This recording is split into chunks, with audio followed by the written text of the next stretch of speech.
Okay, we are live. How about that? Yeah. All right, so I'm going to teach some more Dharma teaching, and there's a lot, when you go back to Buddha and you study Buddha and you find out the Four Noble Truths, you find out the path and those relationships, and they're based on the sensitivity of Buddha. Buddha's sensitivity is to know that all the shit that goes on, all the chaos that exists, all the drama every day, all that goes on is an illusion. It's ignorance. Yeah, and it goes on, but it mainly goes on due to ignorance. Mainly goes on due to ignorance. Yeah. You know, so, and that's referred to over and over in Buddhist teaching. How do you get rid of all this suffering? Well, there's an entanglement that goes on. You have lack of virtue, you have this or that. All those things add up. All those things attract influences from realms, and they may be realms of heaven, it could be realms of hell. You could be working with the influences of very hungry ghosts and very, very mean demons. Or you could be working with devas and angels and God. Yeah, you could be. Yeah. And that's the reference that he keeps pointing out. He keeps pointing out the fact that the human being is not from hell. Yeah. There are things from hell. There, the hungry ghosts, they're from hell. The demons, they're from hell. Yeah. All the things that come from the lower side of evil spiritual qualities and characteristics. And due to the fact that this is all spiritual, then there has to be one half is evil and the other half is good. Yeah. And he defines it this way. He shares, and then he illustrates it. He says, imagine, what if you can imagine there are these certain characteristics that are inside of human beings. They're inside of demons too. Yeah. And imagine imagine a painting symbolizing this. Yeah. So that's the painting of life. That's the influence that comes from life itself. He keeps illustrating this over and over, explaining what it is he's trying to talk about, how we can change the influences that go on inside of us. Because what he said is that suffering, I can get rid of. I can get rid of death. I can get rid of old age. I can get rid of a whole lot of things that we go through that we don't have to go through. Yeah. But you're going to go through it, because that's what life is, and until you learn this stuff, until you come across the higher truths, the order of understanding, which comes from the mind of Buddha, your own mind, in a lesser quality, in the lower side, even being spiritual, even being under the influence of God.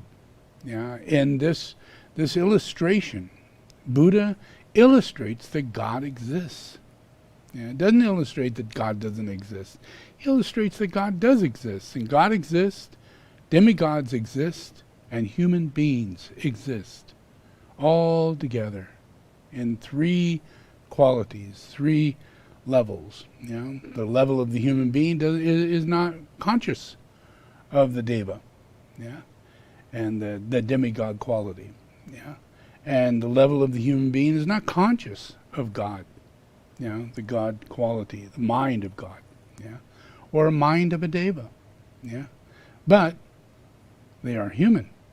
They too have mind, just like God, just like a deva, just like a demigod, That demigod can go one or the other way, Depends on the influence that comes from the human being.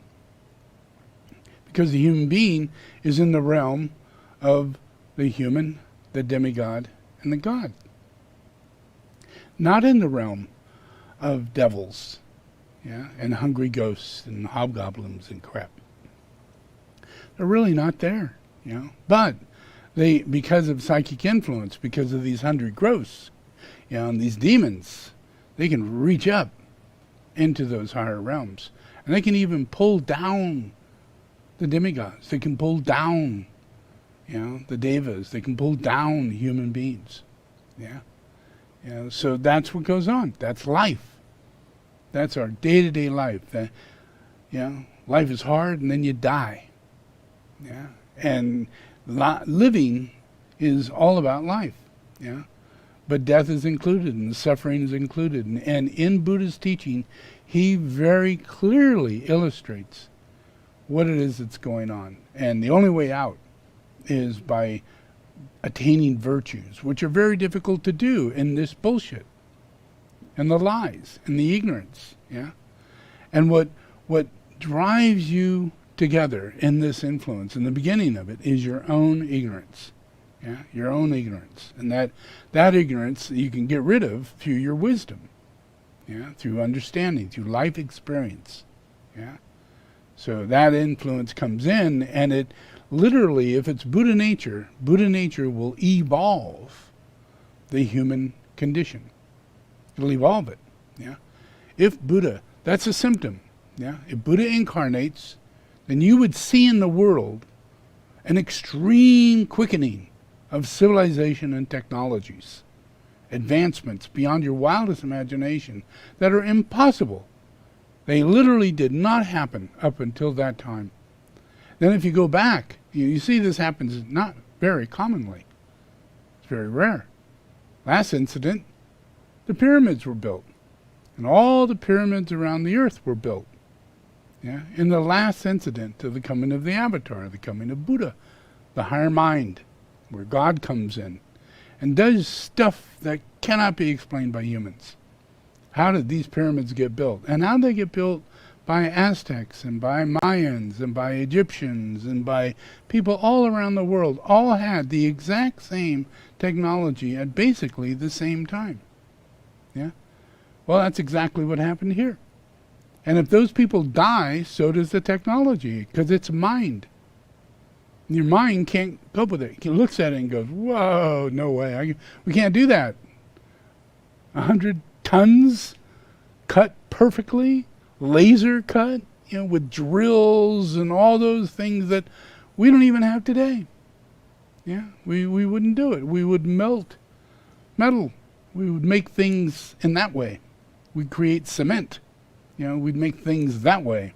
Because we are not caught up in any way, shape, or form to where it was in the past.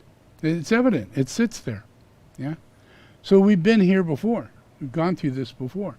We've had enlightenment before on earth. And if we study it, we study the spiritual teachings of Rama and Krishna and the avatars and Buddha and the time of Buddha and who was alive during that time. Pythagoras was alive during the time of Buddha. Yeah. Many of the greatest teachings of the time that began to explain the previous lives of the masters, which happened 15, 20, 30,000 years before that. Yeah, when the pyramids were built, and understanding geomancy and geometry and all those different things, the notes, the colors, the sounds, all through Pythagorean mind. Yeah. Buddha, the same thing, taught everything through mind. Yeah, what he saw, what his vision was, he simply explained it. Yeah, using his mind. Yeah, because he was in these three realms, and they all expressed this. Oh, yeah, it's about love, it's about God, it's about virtue, it's about these really high, loving qualities and characteristics that come from angels and Buddhas. They actually expressed it. Back in those days, and they still do, when that time comes back around. Yeah, it will come back around, and it is. Yeah, you can see it. It's evident in a culture where civilization grows like lightning speed.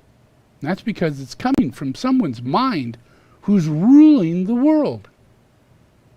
An individual ruling the world. So you just look around, you look to see, well, what happened? And here's a scale of events that took place on Earth. Yeah, not much. Going all the way to about 1908, 1910, 1920, 1915, things start moving upward pretty quickly. Around 1890, 1900, 1920, 1930, 1940. The moment we hit 1950, we are rocketeering. Everything that was is no longer. And everything that was created as a precursor to what's coming. Whether it be a steam engine, a battery, understanding electricity, nuclear, creating a bomb. Those are little experimental aspects of things during the process of education. And if you look at this rocket's so far up. And we're at, this is like only to 2020, and right now you could see 2000, wow, God, we got computers, we got electric cars, we've got new technologies that have advanced. This thing is so twice as far high in reality than it is showing in this time in the year 2000. How far we got in that 50-year period. Yeah? And that's us. That's humanity. That's this influence of us in our awakened reality. Yeah? So there's no choices in the matter, in the process. There's always drama. Always drama. Yeah? Like there used to be people who would stand at the elevator, and you couldn't get on the elevator and push the button yourself. You had to have the elevator guy do that for you. Yeah. And and as time goes on, elevators become autonomous. Yeah. They're just a push button now. We've gotten rid of the guy, a job, thousands and thousands of jobs of people who live their life pushing that elevator and allowing people in and out, getting their bags, doing things, making tips, making a living. That living is gone to automation. Yeah, gone. Yeah. And that didn't hurt us one bit because that person went on to something else. Yeah. And developed whatever it was that needed to be done. Maybe they're working now for the automation aspects of the elevator. And they're not the one pushing the button, but they're the one making the elevator. Repairing the elevator. Yeah. Their mind is growing. Yeah. The actions that they're doing are not menial. In the beginning they are. Yeah. So how many secretaries used to be in a large room? Thousands of them in buildings, thousands. All with their carbon paper, making duplicates, because we did not have automation. We didn't have printers. Yeah. Then we got printers. And we went down from 1,000 to 200. Yeah. And then we got computer. And it went from 200 to 25. Yeah. Then we got telephone, iPhone, assistant. 200 to 10. Yeah. And you better be more educated than the person who originally was just a typist, a secretary. Yeah. And your mind keeps going up. Everything is being advanced. Every single thing. Jobs are being lost all the time. All the time. How many people answered your phone, and they, hello, AT&T, can I serve you? Can I help you? Who would you like to talk to? Just a minute. Dink, dink, dink, dink, dink, dink. But I was alive during that time. I remember telephones, we only had 3 numbers. 3 numbers. And there was always somebody else on the line. Always. You couldn't talk to anybody alone, and you had to listen, because people got off on picking up the phone every once in a while and see what they're talking about over there at Gene's house. That was life. That was our excitement. That was it. That and playing cards, and getting drunk, smoking. Yeah. We all had these things. We had habits. We had behavior. We had all kinds of things going on. And there wasn't a lot out there saying, you really shouldn't smoke while the doctor's smoking, everybody, the president's smoking, everybody's smoking. There wasn't really much. to give reason as to why you would stop smoking, other than consciousness, your personal consciousness. Yeah, your own simple willingness to see that this is not good for you. And if I have to, I'll be the first, you know. And slowly but surely it becomes a process. And we have hardly any smoking at all anymore. Yeah. When was the first time we were asked to put seatbelts on, you know? Holy man, it's like a rebellious act, you know. You have no right to force me to put that seatbelt on. I'm just going to lay it on the side. You know, and we all do. No one knows. You know, who cares? Even a crossover seatbelt, you know, you just stick it under your arm or click it and sit on it. Yeah? That's just what people do. They're idiots. Yeah? It's hard to be motivated to do the right thing. But after a while, it becomes common sense. Natural act. You know, this is going to save my ass. It's going to save your ass. Put your seatbelt on.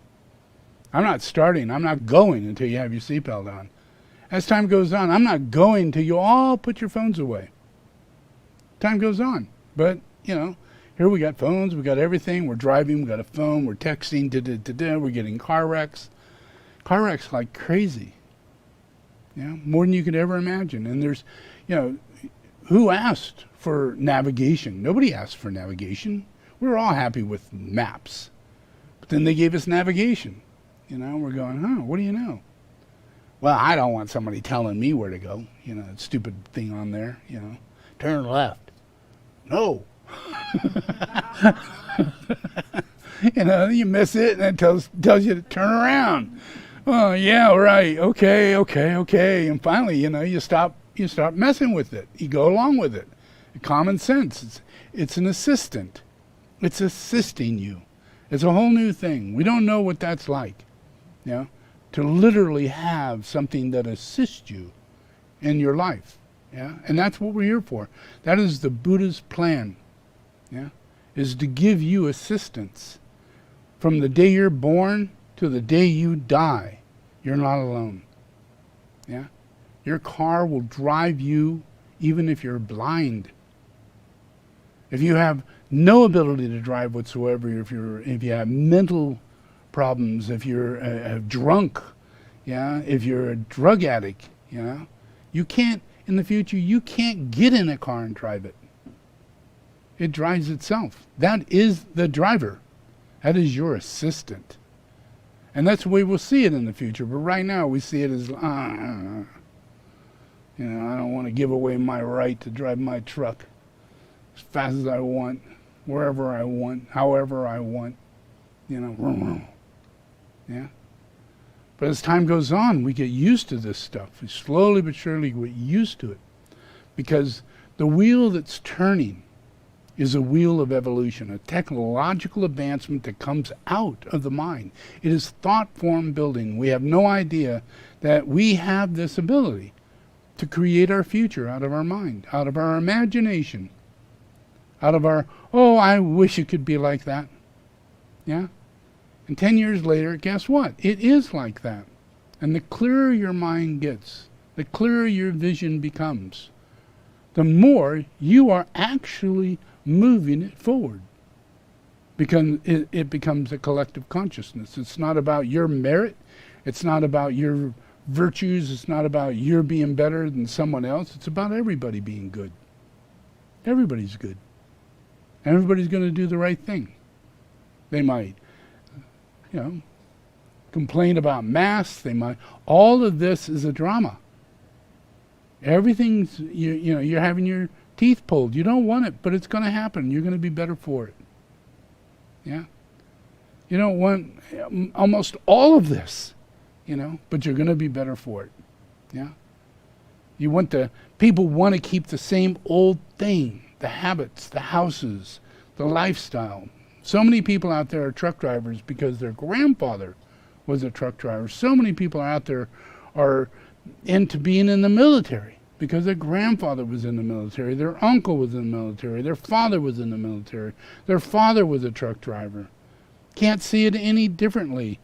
My father spoke to me like that is what's important. You have to take loyalty, and you have to take job interest. You've got to work for the dollar that you earn, all those kind of things. So it's just whatever your grandfather was thinking that kept him in that truck, and keep living in that life, his long hours and whatever way it turned out, he found a way to be okay with it. And it become habitual. And nowadays, it's not going to be easy to get people's cars to be automated, let alone trucks. Trucks are going to be automated, completely automated, 100% automated. And that just drives truck drivers crazy. Where am I going to be? What am I going to do? What's my life going to be? That's the same as the person pushing the button in the elevator for you. It's a big thing. It's a truck, and they run big business, and it's what really does count in the world. All this transportation and delivery and everything. It's a big thing, but the whole thing needs to be put into AI. The whole thing. We have no way of finding a way into the truth. We are not set for it. But when we get through to technology, and when we get the processors that are moving at such a fast rate, at a higher and higher ability for us to process, for us to work within computers, and for those computers to become more and more and more miniaturized and more able to communicate with each other, then we get from regular technology, which is advancements of making things, to communication and then telecommunication. And telecommunication is where we're entering. The ability for cars to talk to each car, the ability for your washing machine to talk to your whole house, and your phone and everything else. It's that quality of things talking to each other that cuts down the cost of things. After a while, your refrigerator goes off, runs on 1/10 the electricity it would normally run on. Sections of it shut down because there's only certain foods in there and it doesn't need it. It's making these decisions on its own. That's AI. That's AI. You tell the car where you want to go, but it's open to anything you got to say. So you're still driving, but you're in a state of assistance. Which means that you are communicating on a different level, and trust, and virtue, with understanding. And all those things get made up, cleared up, fixed up, so that they happen smoothly for you, elegantly for you, beautifully for you, naturally for you, without you going into any kind of drama. This is all eliminating drama. An element that we really feel that we have to have, and if we don't have it, we make it. Complain, we gossip, we think negative thoughts, we go into drama. So healing this energetic relationship is in Buddhism, it's the goal. Is to end suffering. And what causes the suffering? Well, imagine how many people died in car accidents. How about 1 million people died? 1 million people died from 1990 to today. That's a lot of people. That's a whole lot of people. 36,000 people died last year in an automobile accident.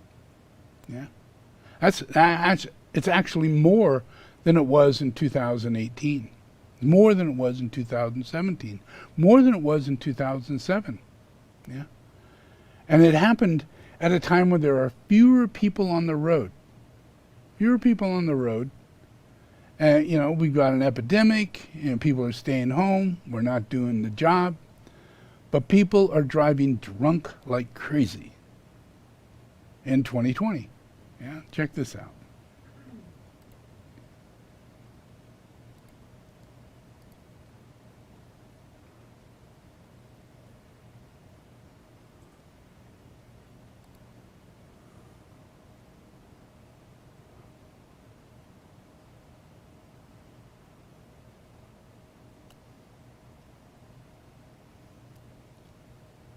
1 in 8, this is just last year, 1 in 8 1 in 8 were found drinking while driving. Yeah. People were found chatting on the phone, that's calling someone, talking on the phone, carrying out conversations in a big way. And these are all things that cause death. Yeah. They're not accidents. They're totally avoidable. If something else is driving that car, something that is 100% into driving the car, 100%. It doesn't drink, it doesn't text, it doesn't get confused. It looks for everything, where it's going, how far the cars are in front and behind and on the side, and if there's anybody on the road. Yeah. Half of the people admitted to speeding. Nearly 40% admitted to running a red light. 40%. More than 30% had trouble staying awake while driving in the past month. More than 40% read a text or email while driving. Yeah. These are all people who got into an accident and people died because of it. Yeah. And they found these are the causal processes. Big causal processes, not little ones.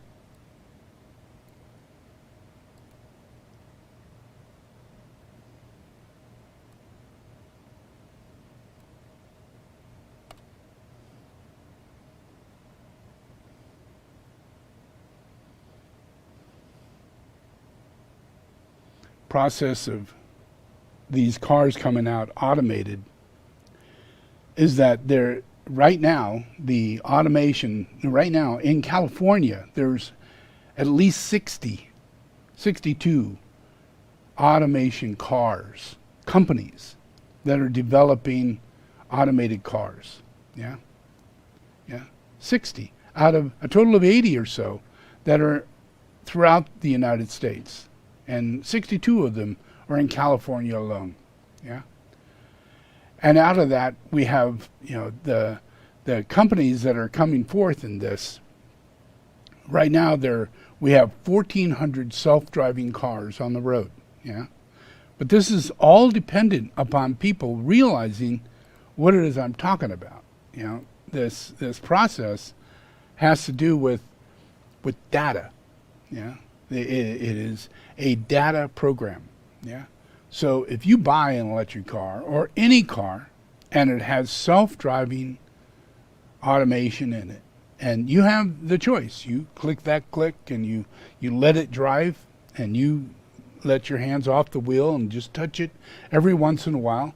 And if that's driving for 5 minutes, 10 minutes, 20 minutes, taking turns, avoiding traffic, staying in the lane, that's data. That's data. And it will take us over 100 years for all of us to be driving safely with absolutely no accidents, to collect that data and get it into the cars so that they can drive the way they need to drive. Anywhere you go. Yeah, anywhere you go. Because you're going to want to go anywhere. Yeah. But if we do this data, if we have a car and we actually allow the car to drive itself while we're in it. Like here I have like 2 Model 3s and a Model Y. All of them can drive themselves. When I'm in the car, click, click. Drive. You drive, As soon as I can. The moment I can allow that to happen, because you usually have to get up 20 miles an hour. You usually have to get into a location in which there's good service for your GPS, and then it'll drive the car for you, But if you don't do that, you're adding years and years and years into society of continued death. Continued death. Because this is something that's going to happen because it's data. It's going to go into cars free. It's data. But we have to collect the data.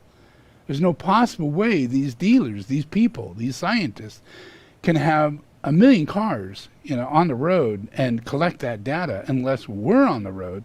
We buy the cars, we use it, we upload, download, new software, whatever it is, upgrade, and in that we're supplying all the data of our driving. And that adds up. We can make this thing in less than 5 or 10 years, where it could take 100 years. So with Tesla going out and putting all these cars on the market, and all of them have, in some means, an automated driving system. Yeah, in some means, not fully. There's 1,400 out there that do have full, complete autonomous driving. 1,400, that's pretty good for the year 2021. That's pretty good. Because if you go back 3 or 4 years, you'll only see it as a test thing on a track someplace in the desert by universities and by the military, and not by people. Yeah? It just wasn't happening. There was no possible way, because it takes data. We don't have AI, super intelligent computer that can see all that stuff and take that information without having pre-integrated data that allows it to integrate with that data and have an interaction with an enormous amount of knowledge. Yeah? So it's support. It knows what a person is. It knows the difference between a tree, a ball, a rat, a dog, a car. It could tell that it has to know the difference. It has to know, even while it's raining, even while it's snowing, all that. We need data. Yeah. So as long as people are buying these cars, that's great. But you're not, I believe, you're not choosing to let the car drive itself. And it could be millions of people, thousands, hundreds of thousands of people out there right now with Tesla cars and BMWs and Cadillacs and all kinds of cars that drive themselves, but they're not using it. And it's not good. It's not just an option you use every once in a while. It's not for that. It's to save lives, and it's not for your personal. Oh, I click this, now no one's going to hit me. It protects me. It's not about that. It's about learning how to do that, so that in the coming years, it will happen very quickly in the car that we're buying, and the other cars will have them in it, because it will only cost a few $100s to have these things added to cars. They're very inexpensive. The whole system, it's built in. The system already turns wheels. The system already has braking systems. It already has cameras and all that. It's an integrated reality to what's already built in. Yeah. So the cost factor is going to be so low, it's almost free with the car. It's just like seatbelts. How much are those going to cost us? How about that glass, that pop-out glass? That's nothing compared to the cheap glass we used to have, where we cut our heads off when we go through them. But we have safety factors, and that's what this is all about. Safety.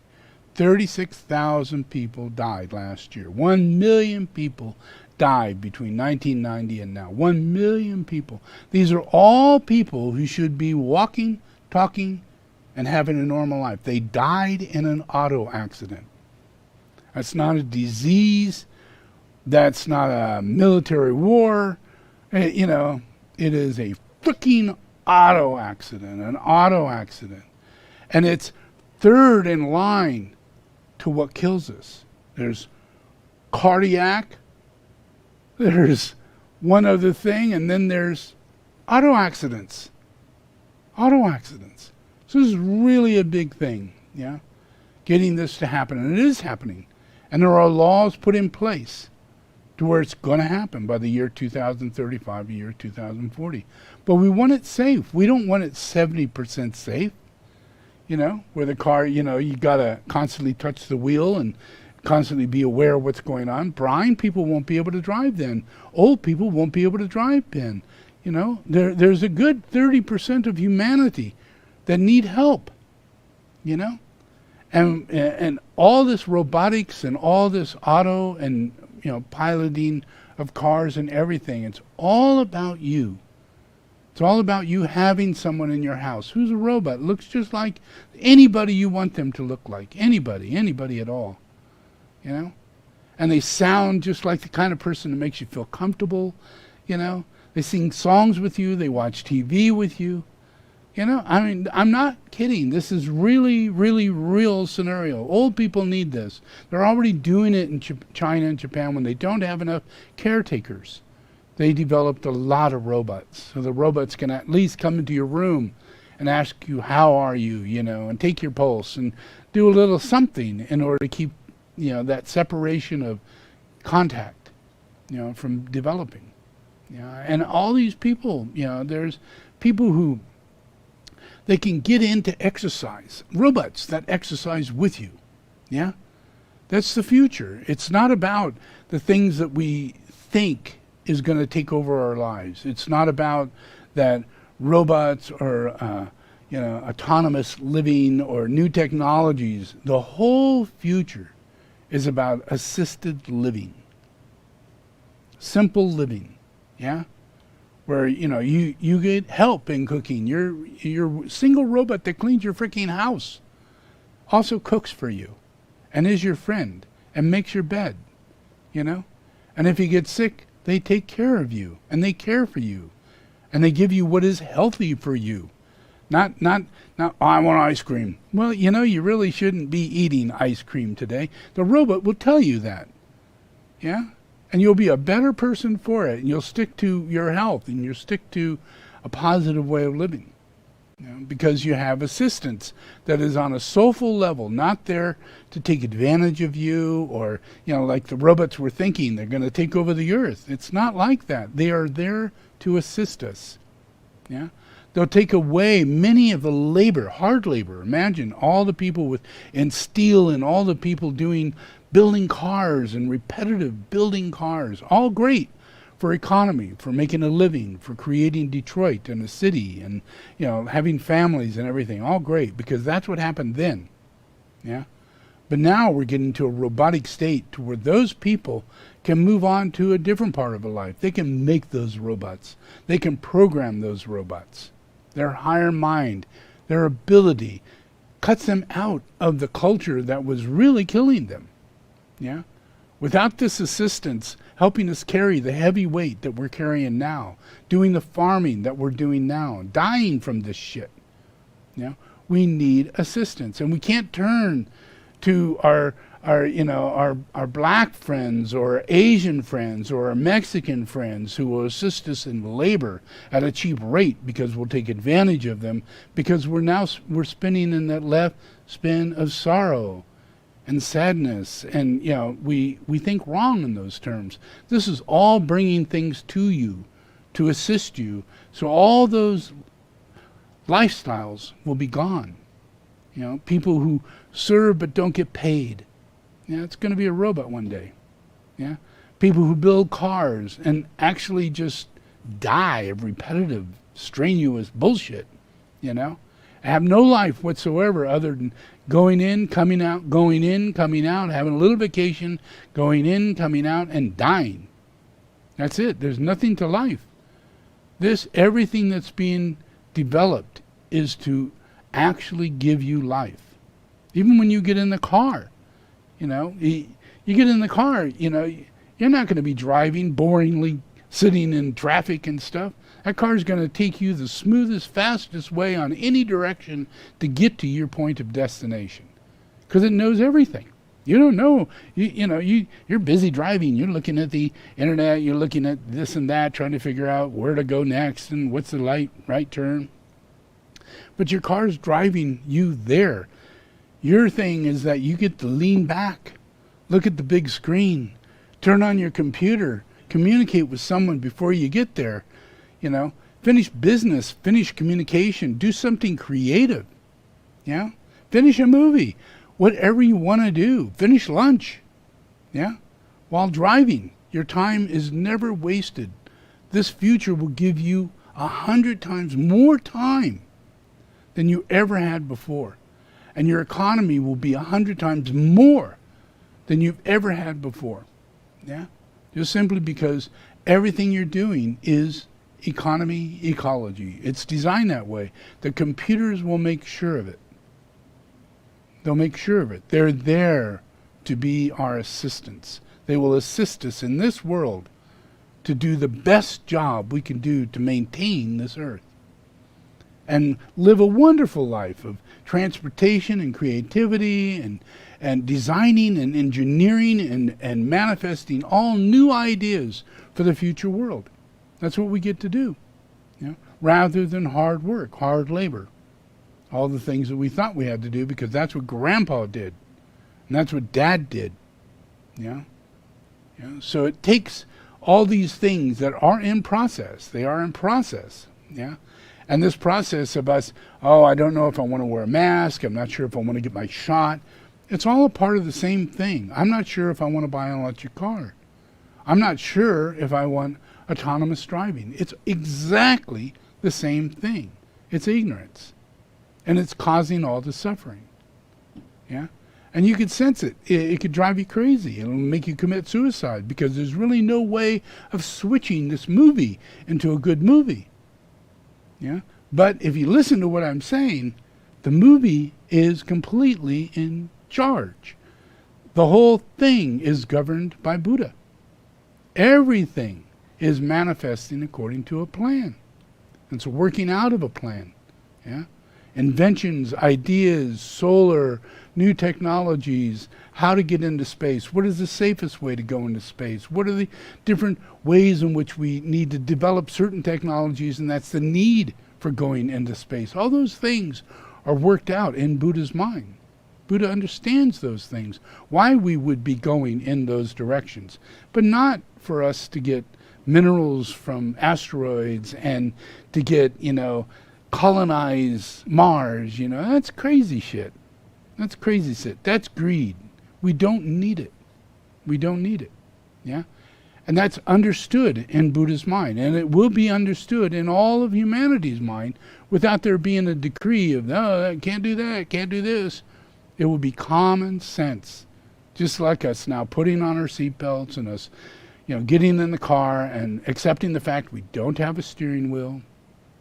Yeah, accepting the fact that there is no steering wheel option.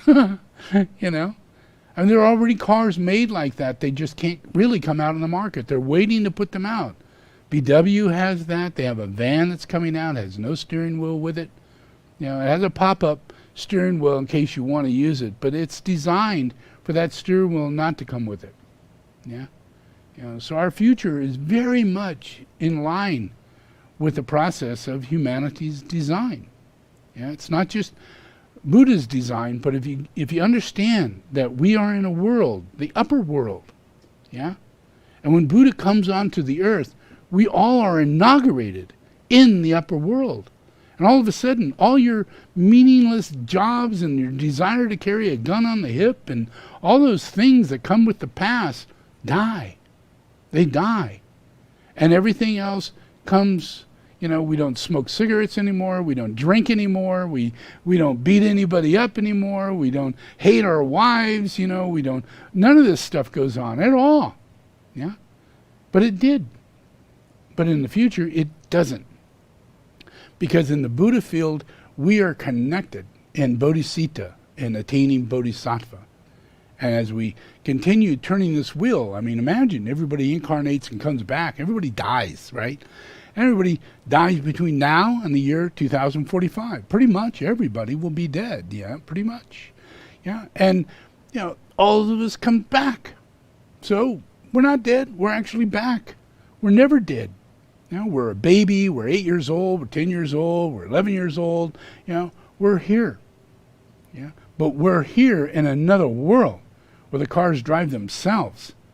In the last world we were in, you were a truck driver or wishing that you could be a race car driver or some other thing, a fixie mechanic on old race cars or old jalopies, those kind of things that go on today as a hobby or a way of living.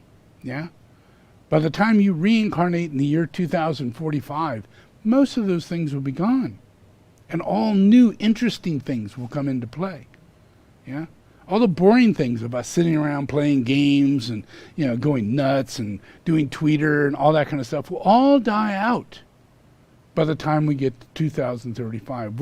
We're just having a heyday of a smorgasbord of so many different entertaining things because we have no idea what we're supposed to be doing. But there's a plan. And everything's going to be provided. And as we reincarnate, we come back, and all of a sudden, schools are so fantastic. They teach us how to build houses by the time we're 19 years old. Unbelievable. We're cutting our own wood. We're establishing our ability to make furniture. We're, never thought about that before. Didn't have time for that. No, we're going to be a businessman. We're going to be in business. We're going to, structure finance. That was the past, where we lived inside of finance and we did all kinds of business things. But now we're going to take that same third ray that's way up here now in a creative life with all kinds of creativity. And we're not football players anymore. We don't jump on skateboards and we don't jump out of planes and skydive and everything. But that same spirit is in our creativity. So now we can put our creativity into our body and our hands and our actions. And we literally become skillful artists. But not an artist that you think, but an artist that is a skillful, technical artist. A person who develops the techniques to make those great pyramids that were made before. Yeah, it takes real, true genius. Yeah, and it takes a lot of people to be moved through many, many, many artisan-like technologies. Yeah, with their hands. Yeah, not with other things, but mainly with their hands. And they got it to in an engineering way to where they could make the pyramids perfectly. All around the world they can make these things, and the consciousness stayed the same. Yeah. So there isn't anything by the year 2045 that won't completely shock us, in the world that we're coming into. Yeah. But it's going to take a lot of us going, I don't want vaccines, there has to be conflict before harmony. Yeah. And we're in the process of entering harmony. Yeah. Entering harmony. Yeah, but we are coming out of shit, coming out of disharmony, where nobody really knows why it's happening. They're going, it's all going to be like an Arnold Schwarzenegger thing where the robot comes and kills us and Terminator, and because they don't know why it's happening. So they go off in this fearful fantasy, looking back at the past of Hitler and war and all these kind of things, as though that's really what the future is going to be like. This is all going to move in these directions. It's not. History doesn't really repeat itself when Buddha appears. When Christ is on earth, there is a complete evolution of consciousness that takes place. Yeah. So imagine by the year 2075, by the year 2000, imagine 100. Yeah. That this whole and we all just keep reincarnating. By the year 2045, almost every one of us sitting here will be dead. Yeah. And we'll have reincarnated. Yeah. We're little kids, by the year 2045. Every one of us sitting here right now. Yeah. Yeah. And when we get back, everything we're doing right now, all the cars we're buying, the things we're doing, all the things we think is conflict, the Trump and bullshit, and all the things that seem to be conflict. But if you see it in my mind, if you see what it really is, that it's just a playing out of many things, from Hitler reincarnating to Mussolini reincarnating to all these different things that come back around and play themselves out in a historical way, but never can really keep themselves going. Yeah. Because there's a new group of world servers that no one is aware of. There's a hierarchy that no one is aware of, all being held back as though it doesn't even exist. It's like in books that you find in some spiritual cabinet someplace they show in movies. These books don't exist. They're fantasy books. There are only 2 books in existence, and they're written by masters, And that's not true. There are hundreds of thousands of books in existence written by masters, and they're fully available. Yeah? You just have to be elevated up to have an interest to look, and then read, and find common sense, and find that masters is the way. Yeah? This is so common sense to me. To understand Buddha, once you're enlightened in your state of view, by the year 2045, your enlightened state of view will be so clear. Books of wisdom will come out of nowhere. Yeah? Insight, understanding will come out of nowhere. Archaeology will find things that they're just going, wow, yeah, we covered all that up, but now we've come across some more stuff, and we actually can figure it out. We actually understand the writing. it's starting to make sense what's going on here. This is all Greek does, and it meant nothing. There's no way of understanding it. By the year 2045 on, archaeology will be a tool to a relationship of masters and how we see our true selves and how we can better orient ourselves to, see things clearly for truth rather than dogma. Giants don't exist, so destroy them. Get rid of them. Things of metal that fly, that are 10,000 years old, get rid of it quickly. Something that comes from space, lands, hide it. Show nobody. By the year 2045, all of that will be gone. Whatever shows up will be allowed to be seen. Whatever is uncovered will be allowed to be investigated and researched, and there'll be hundreds of thousands of archaeologists, little children, who are dying real soon and coming back as really interested archaeologists, really interested higher mind engineers and higher mind people who are in science, but sciences that we didn't need back then because there was all kinds of bullshit to keep us from identifying the truth. So all this is going to, by the year 2040, 2045, year 2050, the influences of what comes in will be dramatically different than the influences of what we're dealing with. War and hostility, poverty, economy, just all these things that we really can't cope with. We don't know how to cope with. But it's through time. All these things will come about. And all of it happens through the reincarnation process of people taking another body.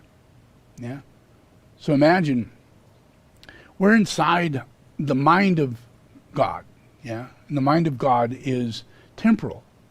It's not time-oriented. It's temporal. So it has within it omnipresence, omni-essence, omniscience.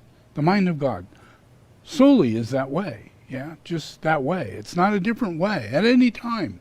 It's always that way. And we're getting wrapped up in it. We're being pulled into the mind of God. And everything that we're seeing in the world is coming out through the mind of God. Everything. So by the time we get to the year 2040, it will be revelations beyond belief. And it'll all apply to new technologies, new advancements that we think we're coming across, but in reality, we're only becoming aware of that this is how that was done. What was impossible, levitating things, changing material structures to where just by harmonics they would levitate and they would change their form. Building blocks, literally, just change their form. Other ones, they'd be cut by other technologies and other forms. But throughout all the technologies, the advancements included levitation and included manipulation of material objects, something we can't do yet. Levitation, we're almost touching on it. And these are all part of, let's say, we can't do the 4-minute mile because we believe the 4-minute mile is the limit. That's the best we can do. But the moment we break that, one right after another beats it. So we're in this thing, that it's kind of like a territorial imperative, that locks us in this lower realm of ourselves that can't see the greater picture, the greater how everything connects together in a collective way. But in higher consciousness, that's exactly what you see. And that's the involvement of the soul. The soul allows the light to happen and becomes cooperative. It's not about taking charge or being the first inventor or being the most famous person, all that kind of stuff. It's literally about the truth, unveiling the truth, with ignorance gone, unveiled because the ignorance has been completely dispelled. And it happens because of collective consciousness. So we keep putting our seatbelts on. We keep doing things that are right. And that's creating a light, a soul on the earth, yeah, in everything. And the more we incarnate, the more we have a soulful position to incarnate in. By the year 2030, we'll have more mothers and fathers who are so integrated in themselves, they'll choose, who they're going to marry, why they're going to marry, without so much of the shit that goes on in us just being in relationships and not having anything to do with anything other than just sex or material need or desire to have someone to get through life with, a companion of some kind, but not really someone you love. That is a very difficult thing. It's very difficult to wait your time, Become the best person you could ever be. Learn to cook all the things that would make you as healthy as possible, and know that in heaven we are complements.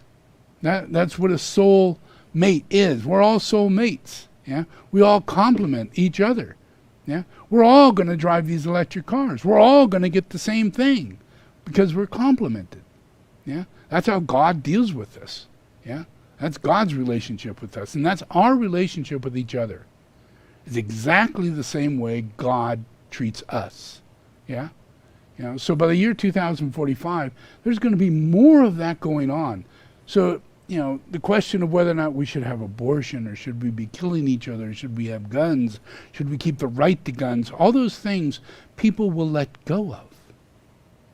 They won't get into the situation where they need an abortion. They won't have a situation to where they have to have guns, and they need to be aggressive, and they need to be competitive, and all these different things that we feel we need to be because we have those lower natures, and we're pushed by these things that are coming from these lower places. So I'm going to show you this video I put together. This is a video I put together called Ignorance, and basically you got to read it.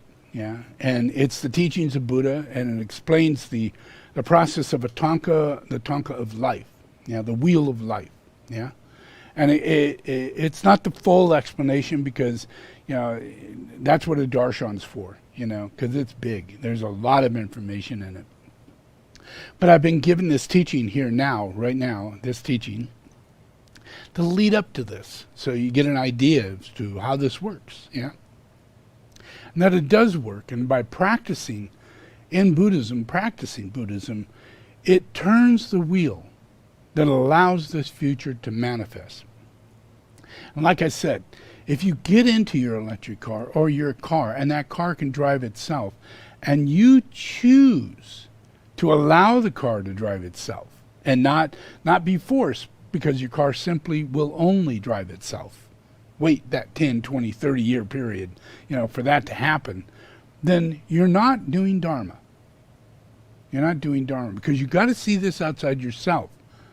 People are suffering. Maybe not you, but this will include you. You may not get in a car wreck because you did this. You have a 70% greater chance of not getting in a car wreck if you put it on autopilot. You have a 70% chance. That's great. That's fantastic, So every time we do this, and like I say, a lot of people say you should be vegetarian. A lot of people say you should eat these kind of foods. A lot of people say you can't be spiritual unless you live a spiritual life with a spiritual diet of vegetarianism. And I'm totally off the rocker. I say, you got to be carnivore, actually, because that's what's natural. That's who we are, is a carnivore, We eat meat. We eat a lot of meat. We eat fat. We eat 50-50. This is 50% protein, 100 grams of a year. We eat 150 grams of fat. It's more than 50-50. But that's really what you should do. Because if you were to be the healthiest you could be and allow all your glands to work functionally and all those things, when we get to the future of this thing, we're so simplified and we have learned all this and we're finally eating it, we will have abolished 80% of all the diseases, including aging, that we all suffer from. So it's a choice you can make, by understanding that there are these things. You can put your seatbelt on, you can, let the car drive itself, you can do all these little things that are actually adding a turning of the wheel. into the Dharma. And you're cooperating with a bigger picture, and it's not in a vice way where you think you're going to get something for it, But you got to realize, that it changes the whole picture, Takes away the fear, takes away the anxiety, takes away depression. We have no idea that these right actions have enormous repercussions inside of our entire system. So that's my thing. So check this out.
And that's what Buddha says.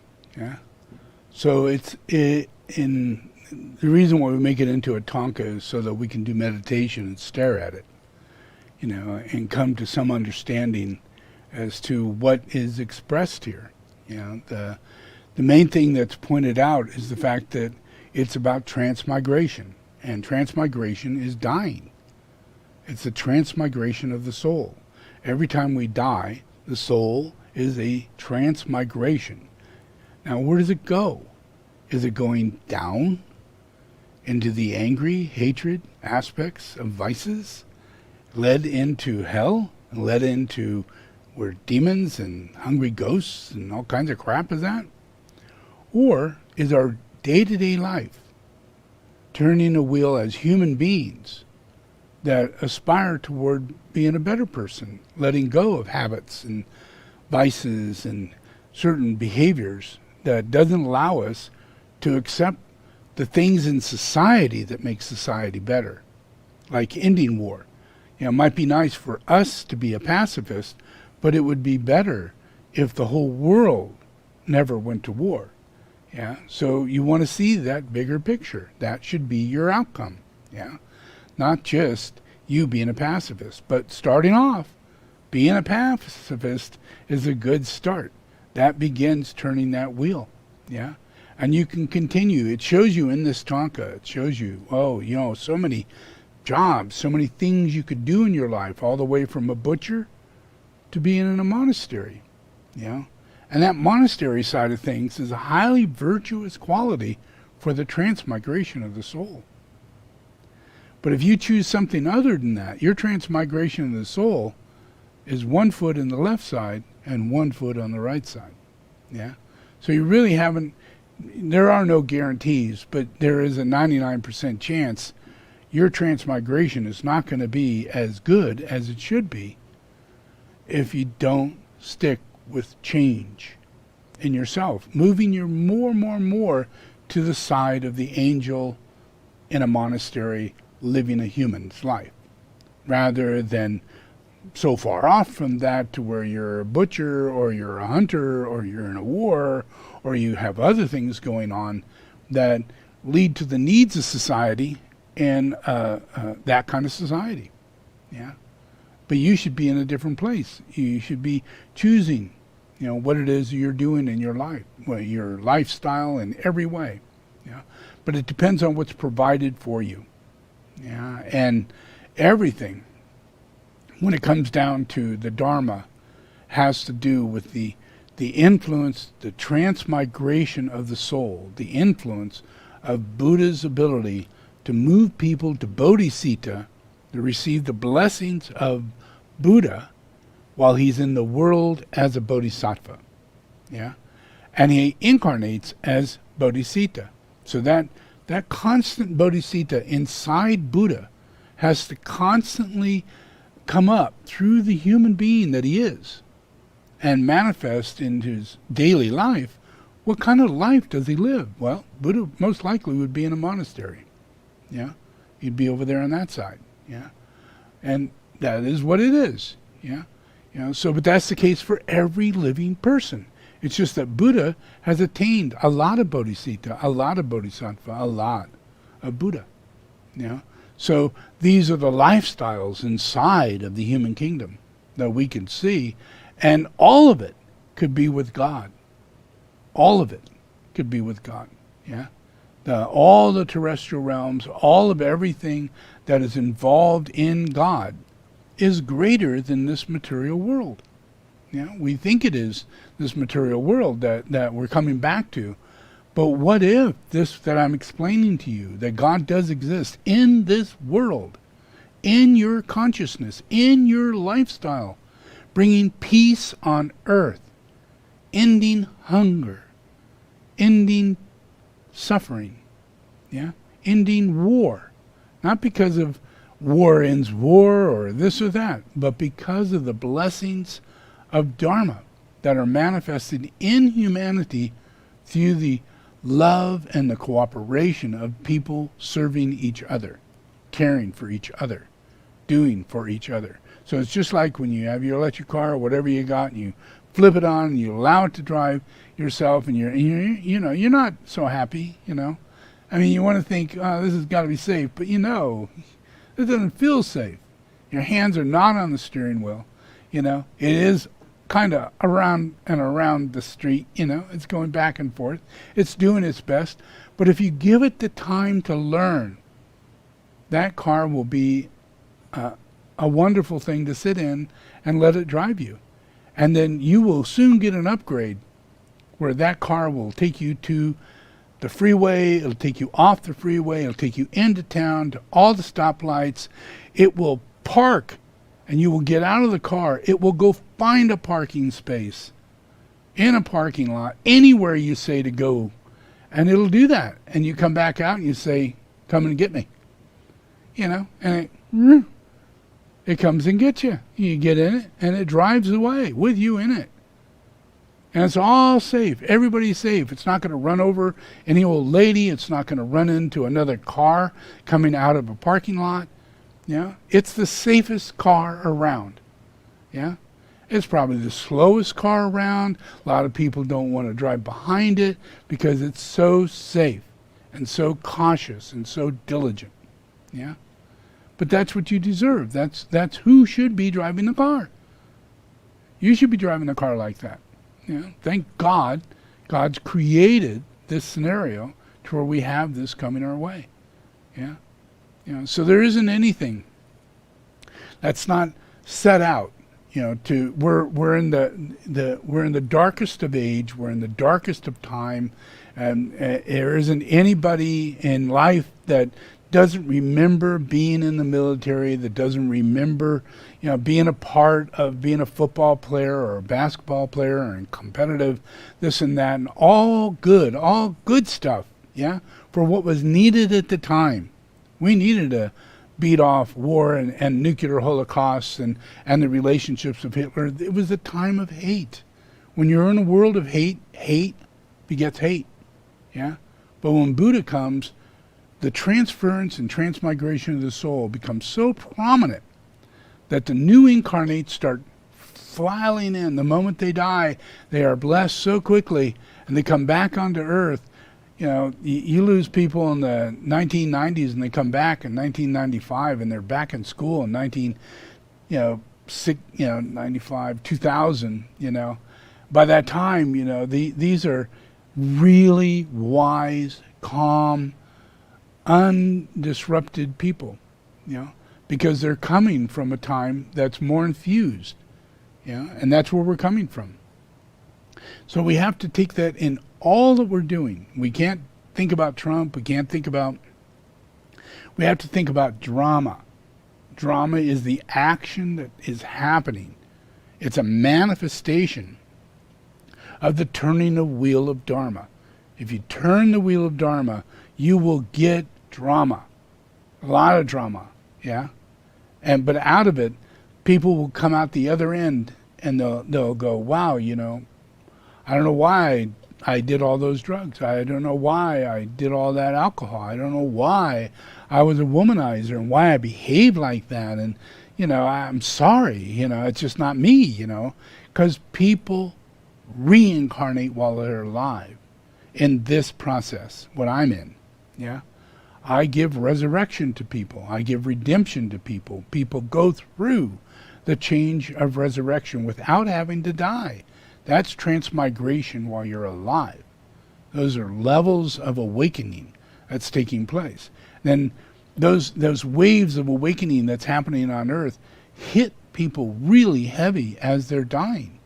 And when they reincarnate, they're so lifted up into a whole new world, not from the past, but into the future. And they have friends and family of people that are not from the past, but are from the future. So they don't get old grandma who beat the shit out of them last time, as their aunt this time. They get a whole other person, because they, like I said in this, when you behave in this way, you create an automatic attraction toward kindness. If you're kind, people who come to you will be your friend. You could trust them. They are kind. We're all kind. We're all really good.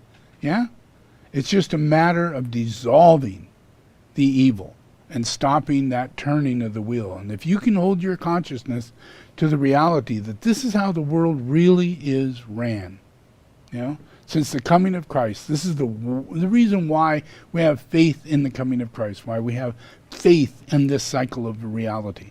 Because this is big. This is really big, and it's going to turn the wheel in a way to where you can see that wheel one incarnation after the next. They're so big. I mean, it's like Disneyland.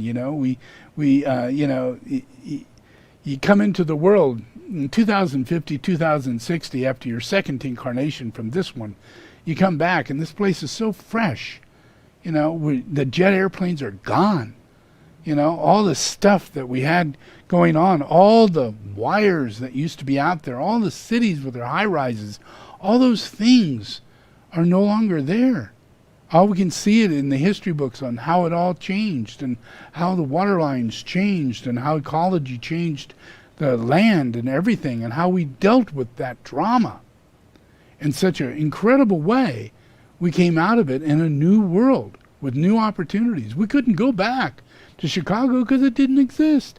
Couldn't go back to Florida because it didn't exist.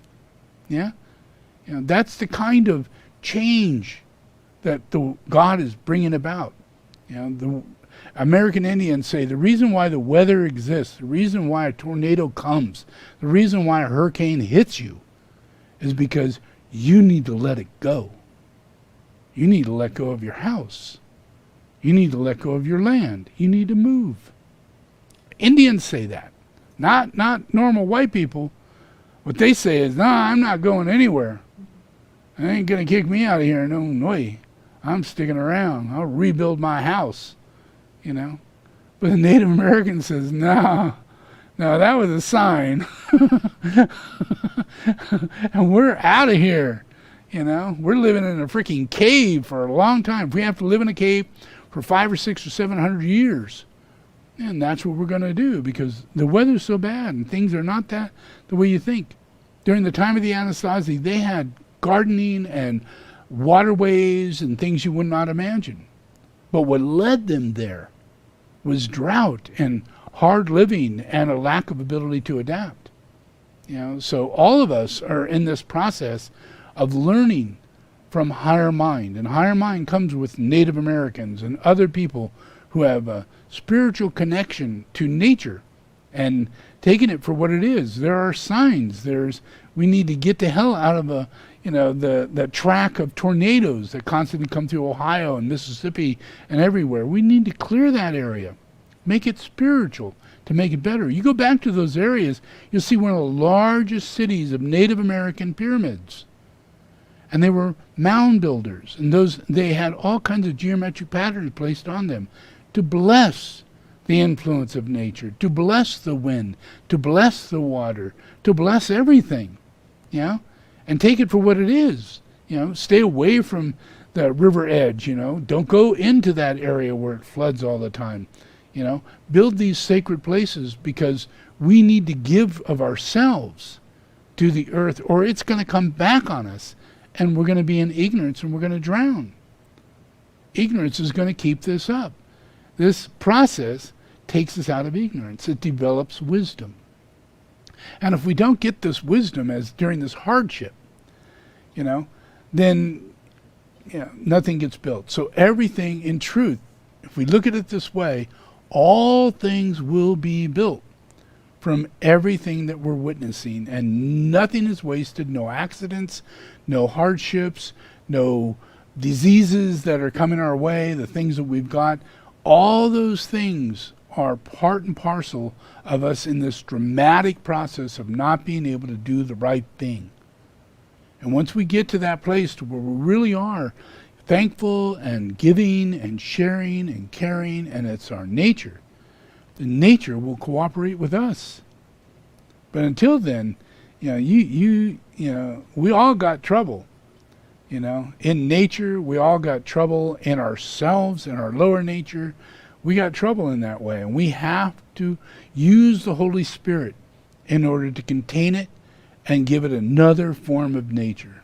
a nature of goodness and kindness and caring and softness and easygoing, like a river or a lake, the wind that blows over trees. Those aspects of nature come with meditation, comes with prayer, comes with alignment. Yeah? But we have to orient ourselves in this spiritual way, and by the year 2070, 2040, we will have reincarnated with spiritual bodies that will be so much more aligned to the nature of what goes on in the world and how we eat and how we deal with everything. Farming and production and all, gone. Majority of it, gone. We live locally. We supply locally. We have local means. We have people who take care of each other, whether through bartering or caring or business, but it's in operation of small local situations rather than gazillions of dollars, selling pigs to China, 100,000 pigs cut up, what we don't buy, we don't eat, but we sell to China simply because we can, because it's marketing, and that's not where we're going to be in 70 years. Marketing is not going to be our fulfillment, how we do things, money, focus, all that kind of stuff. It'll be changed dramatically into a process from economy to ecology, and ecology to witnessing of higher mind and higher understanding, whether it be physics or spiritual esoteric understanding or other things. It all will come through higher mind. Even your laptop, your computer will have all kinds of apps to it that will emphasize your meditation. It will emphasize you're doing good things. It will make life simpler rather than more materialistic. Yeah. So within 70 years, we're going to be so ethereal, and I'm not talking like an angel walking around with wings and everything, but with kindness and caring and the ability to receive, having received. Because imagine if you have all these assistants, you've been blind 1 or 2 lives, and you've never been taken care of, no one ever treated you properly, you hardly had Braille go through your life or anything like that, simply because that's our world. We can't deal with people. Yeah. But as time goes on, this assistant reality that I'm putting together will help every single person in every single problem that they've got. And they won't be alone. They'll have a perfect connection with being served and allowing themselves to be of service. Even if you're blind, you could be of service. Yeah. There's nothing a person can't do if they had the assistance to help them with their senses or their ability to get around or anything like that. Yep. So that's the process. And so in the invocation, I invoke the power, the love, the wisdom of my ashram, soul, and monad. Our main focus is that we're actually, without any understanding, we're invoking the monad. Yeah. Because the monad in reality is what's going to be the outcome here. And right now we're going, is there a God? Well, God is the monad, and where I speak to you is from the monad, so that's why I have a lot of understanding. I have where I can put a lot of things together and all that kind of stuff, because it's monadic. And what is the soul is what expresses from the monad. It expresses, and that expression is soulful. That's soul. Yeah. So they're not separate. The monad and the soul are not separate. It's just that one is the creator of the soul. The monad is the creator of the soul. The soul is an expression of the monad. Yeah. So it's a way for you to know, we all channel, and we channel not good shit, and we could channel bad people, evil ghosts, bad friends, bad habits, all kinds of stuff. We can channel. Yeah. And in the process of God, we can have a relationship with God that's called a soul, where it literally comes into us and takes us over. Yeah? And we're not the personality that we were born for, that we thought we knew. We're not. We're reborn into God's child, which is a soul. Yeah? So when I do the invocation, I invoke the power, the love, the wisdom of my ashram, monad, soul. All of that is connected to the reality of us building this into the humanity as a monastery, as a monastic element of human beingness. That there really isn't. Everything is connected to it. Anything we do, be gardening, farming, taking animals and utilizing them for meat, and whatever we're doing in life turns the same wheel that we get in a monadic life. Turns the same wheel. We can't have that separate side over there that's constantly going over into this, thinking that this is the downward, negative, evil side. In reality, there is redemption. Yeah? So everything has to be redeemed through transmigration. So you can't sit in judgment over what goes on. You have to sit with understanding and wisdom.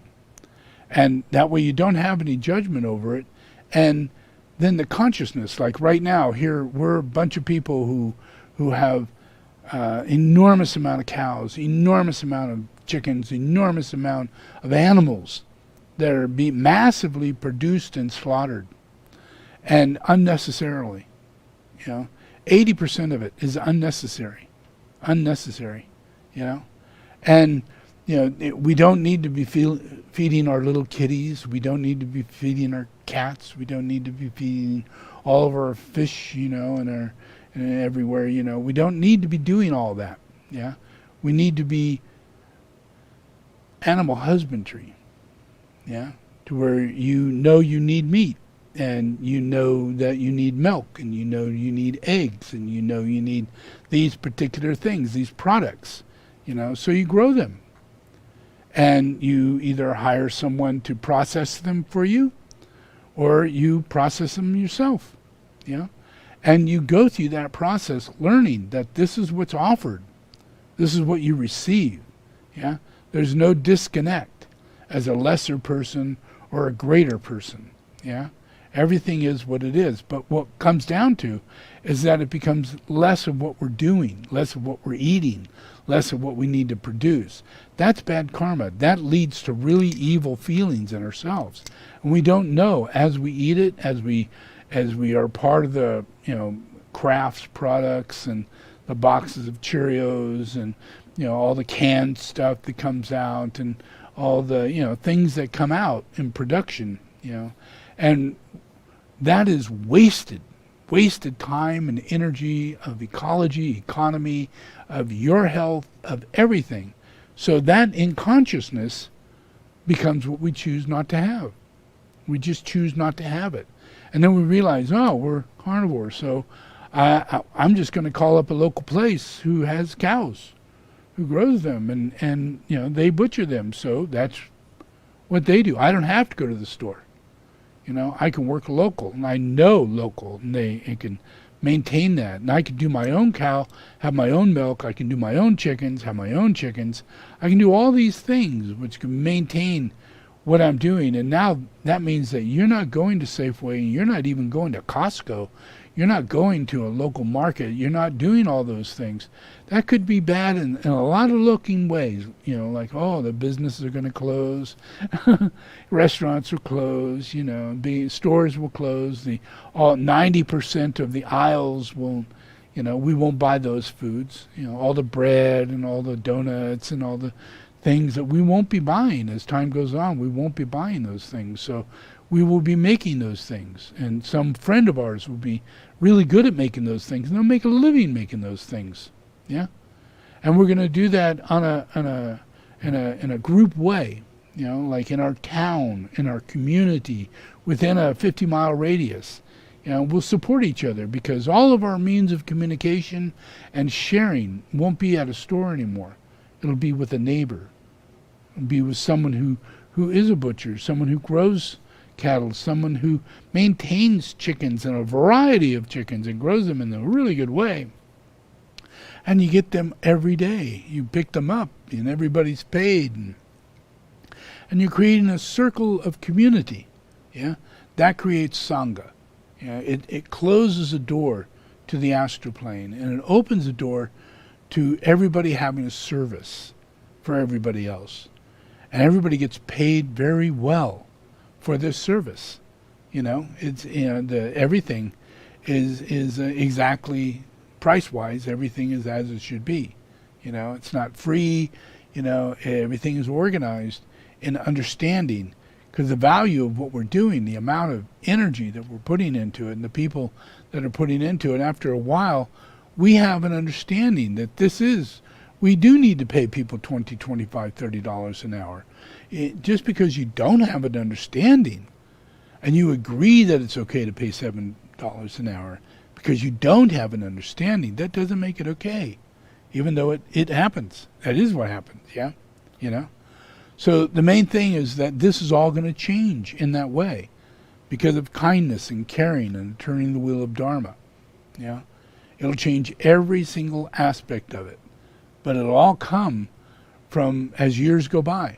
We'll keep reincarnating, and while we're alive, we'll reincarnate the personality, because the only thing that's suffering is your personality. The only thing that dies is your personality. The only thing that gets cancer is your body, your personality. Yeah? The only thing that loses its memory and talks weird is your personality. Nothing else. Yeah? When it dies, your soul continues.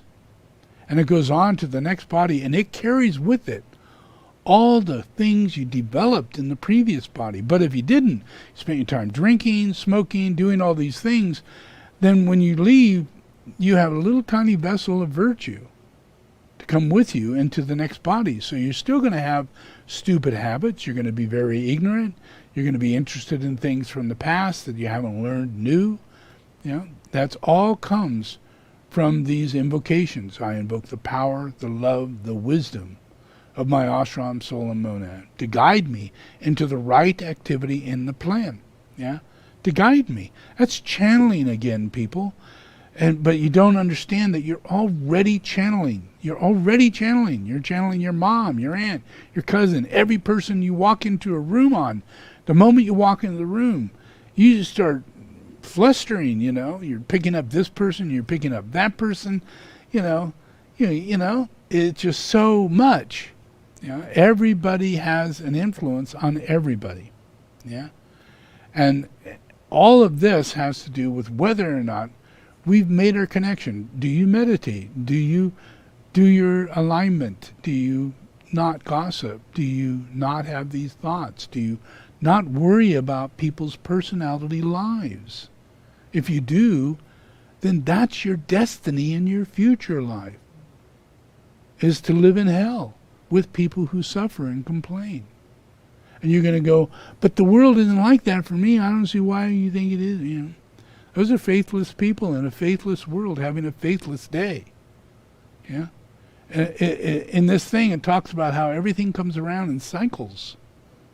Watch your cycle. Get rid of it today so it doesn't come tomorrow, because it will come back tomorrow, and you have to fight again to get rid of it. That's your transmigration of the soul. Every day, every opportunity, you have to realize your impurities, and you have to let them change. Yeah, and in doing that, you'd be amazed. You might incarnate and be picked up by monks. Maybe 30, 40 years from now, after you've been a monk for 40 or 50 years and you die, then all of a sudden everybody in the group that you come from has dreams of you when you come back, and we can't stop it. We're not in charge of it. We just go, wow, Annie Jean's down the road, less than 11 miles from here. Yeah, I do. But does anybody else? Yeah. Everybody incarnates and comes back, and whether or not they find each other, in the first phases, it'll kind of just be like lucky, come back around, but no one knows that that's the person coming back around.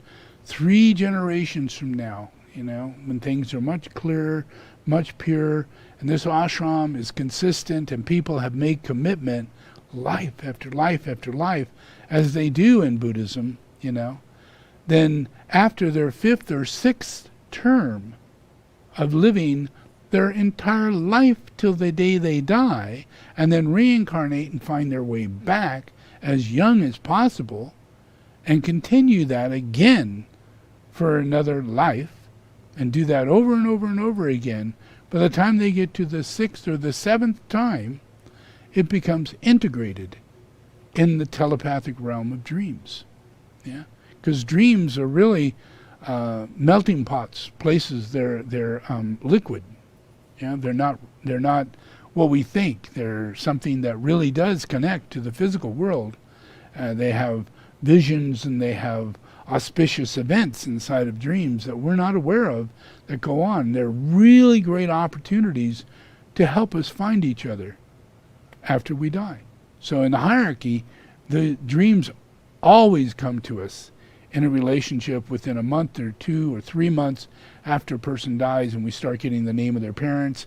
In my case, they knew my mother's name, my father's name, my address, my name of my brother, my sister, me, and they were from Tibet, and there was no internet. There was no way of finding where I was located. They had to do this by dream.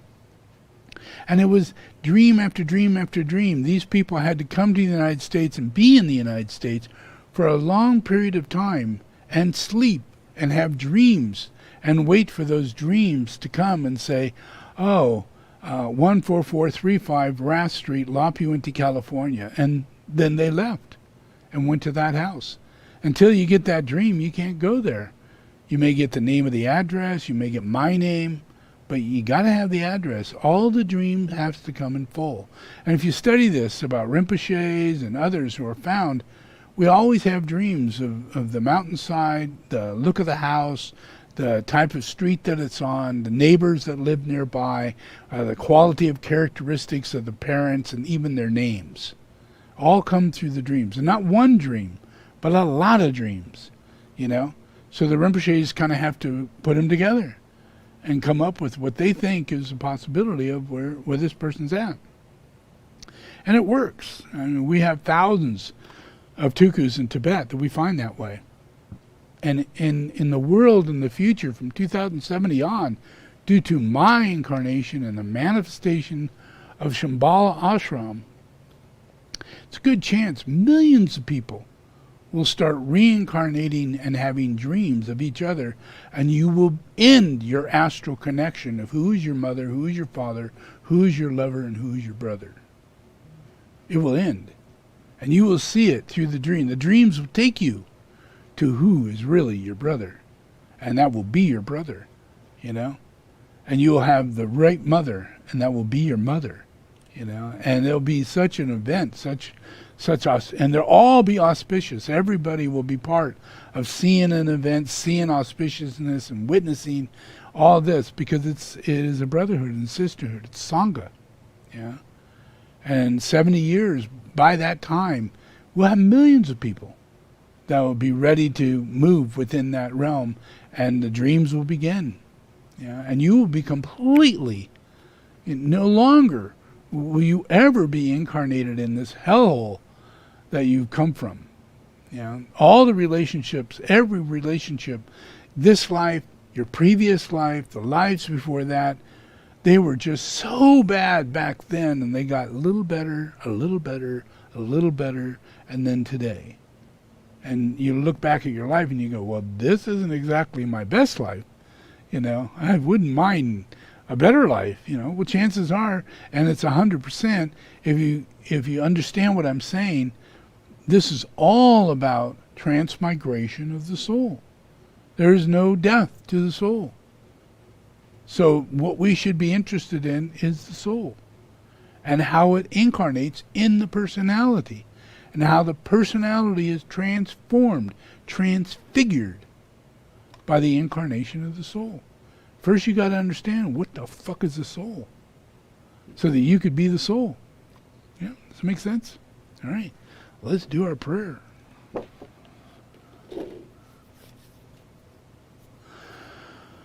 Okay, just repeat after me. I invoke the power, the love, and the wisdom of my ashram, soul, and monad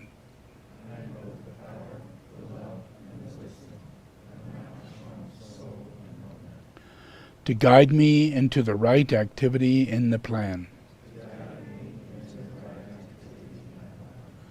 to clarify and stimulate my mind,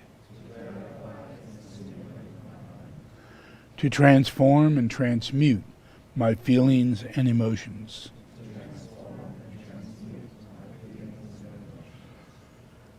to energize and vitalize and heal my physical and etheric body.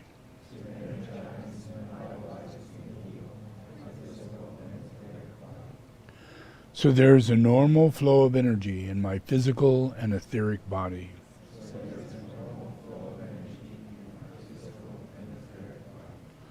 Through this day and every day, I ask this in the name of the Christ to serve the One.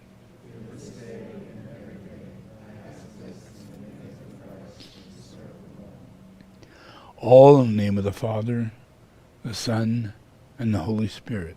Amen.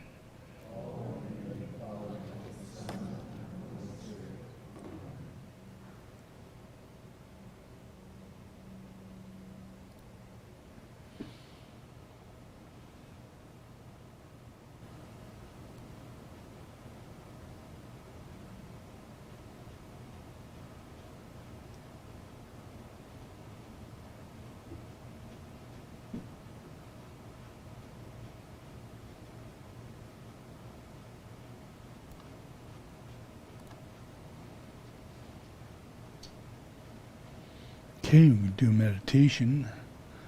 We're going to listen to A Soul I Walk on Earth, and we'll start the Om meditation. Just repeat it as I'm doing it, about every 10 seconds.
I am a messenger of light.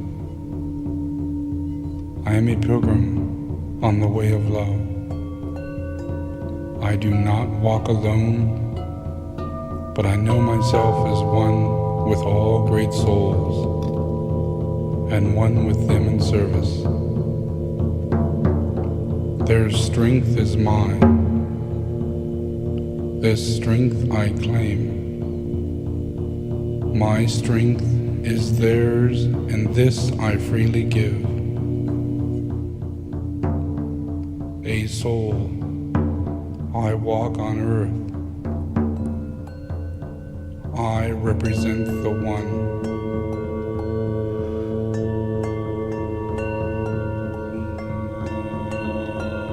Take a deep breath.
The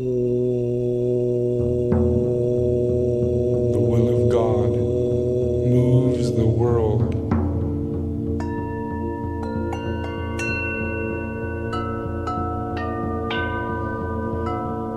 The past has gone.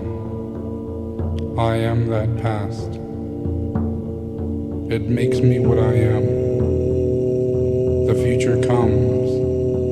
I also am the coming destiny, and therefore I am that.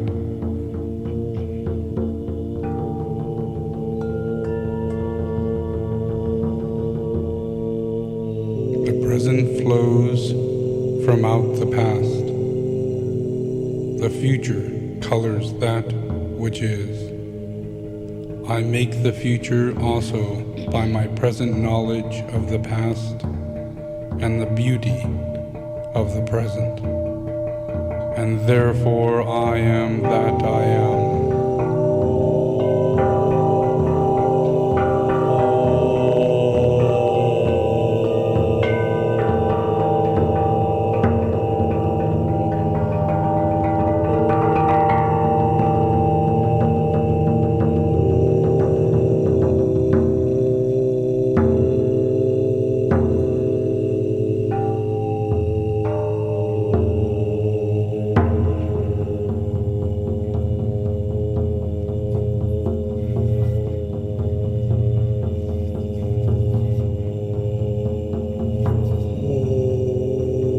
Within the circle of the will of God I stand.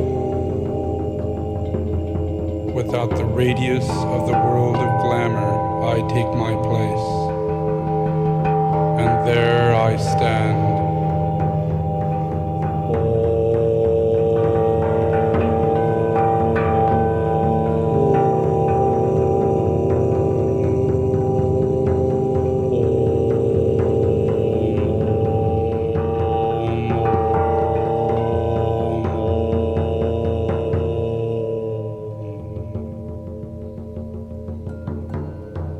Before the open door that just reveals a different lighted way, I take my stand.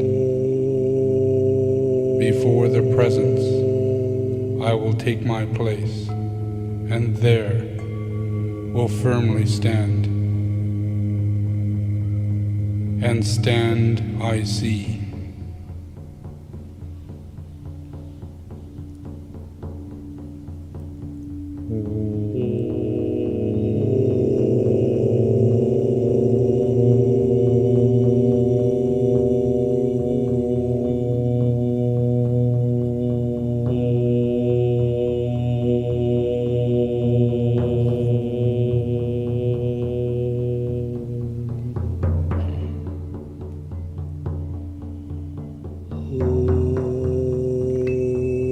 Love is the incentive of our aspiration on the path.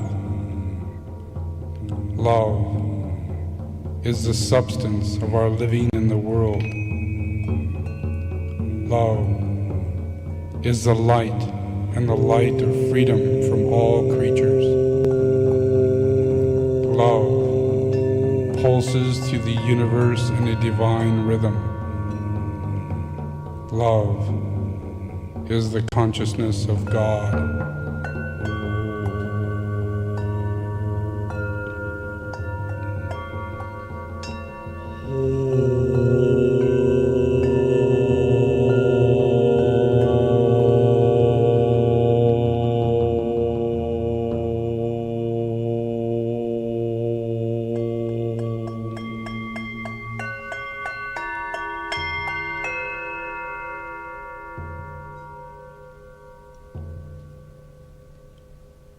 May the holy ones whose disciple I am show me the light I seek.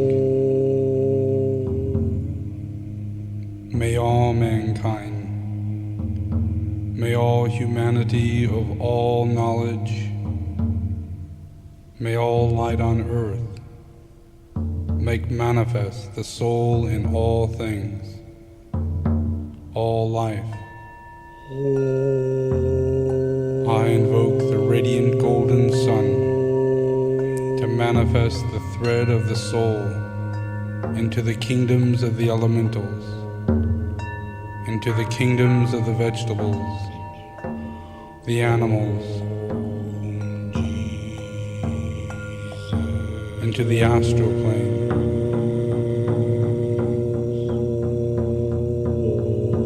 I invoke all humanity to become the caretakers of the kingdom of God. I invoke the will of God as the soul.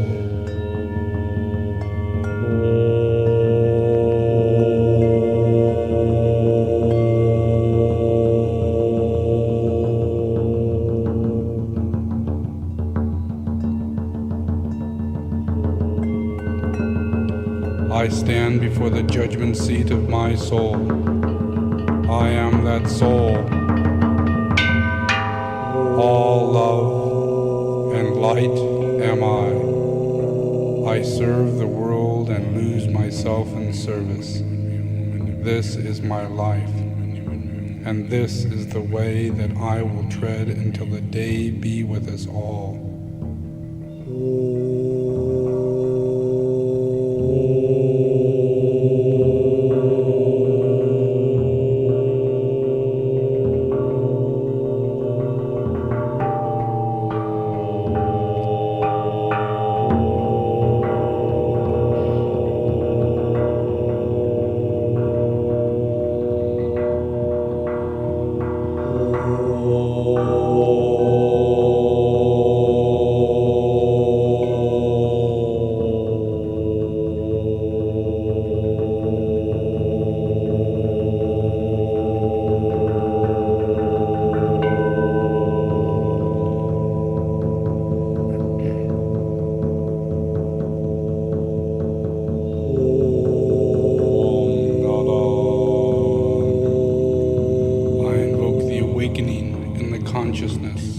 Of humanity, the family of humanity,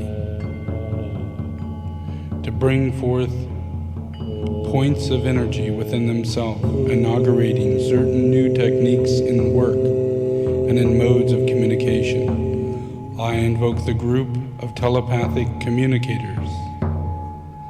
I invoke the group of trained observers. I invoke the group of magnetic healers. I invoke the group of the educators of this new age. I invoke the group of political organizers. I invoke the group of the workers in the field of religion. I invoke the group of scientific servers. I invoke the group of psychologists. I invoke the group of financiers and economists. I invoke all creative workers as the new group. I invoke the externalization of the inner existing of conditions within these groups through the manifestation and the externalization of the avatar.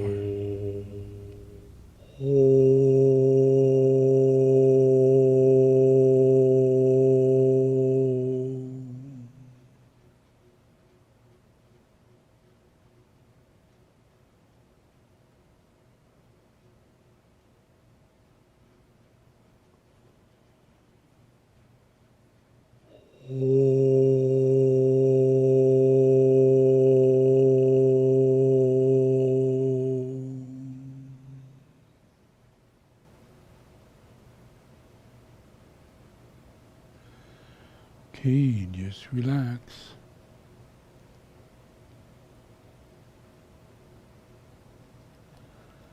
Okay, open your eyes.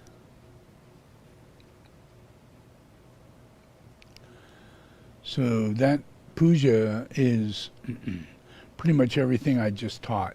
Yeah, it's about a soul I walk on earth. It's about transmigration of the soul. It's about reincarnation and the new group of world servers. And I'm the guy who talks about the new group of world servers because those are my children. They're you. All of you are going to die. All of you are alive right now. All of you are going to die. And you're going to reincarnate. And you're going to be a member of the new group of world servers. You're going to be wise and capable. You're going to study and you're going to be educated. And you're going to save this world as the new group of world servers. And in every area that I laid out.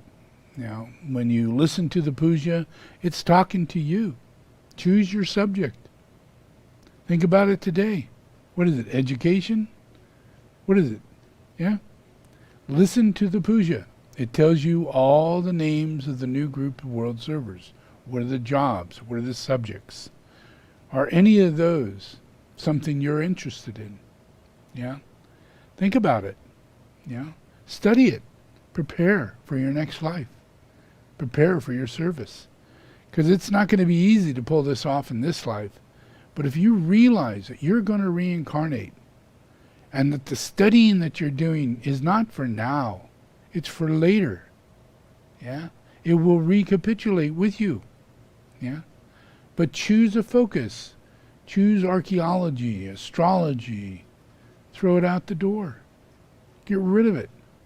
All those quasi kind of sciences that you might have been interested in, get rid of it. Enter into real science, real education, yeah? All levels, where you are called. Some people are perfect mathematicians, yeah? A lot of people are not, yeah? So each one of those groups is an actual part of an integrated soul. You're incarnated, your soul is incarnating. When the soul becomes the incarnation, then you're part of the new group of world servers. You're a world server. You're not serving yourself. You're not out for fame and fortune. You're going to get exactly what it is you're looking for because you have more blessings, you have more inspiration, you have more wisdom, you have more right connections to all the right people, all the right relationships in your group. And it's a caring, sharing, cooperative life that you're entering into. So it's not like now. So study now for things that you find that might be hobbies or interests. Study all the time. Be aware of the fact that in your future life, you're going to need this information. Yeah? You're going to need to apply yourself to really integrate and save this earth. Because you're not going to Mars, you're not going into the delusions of the things that are said today, You're going to go into a world that's going to provide you an assistant to be who you want to be, the best person in the group that you want to be in. All right, so enjoy. Carry on.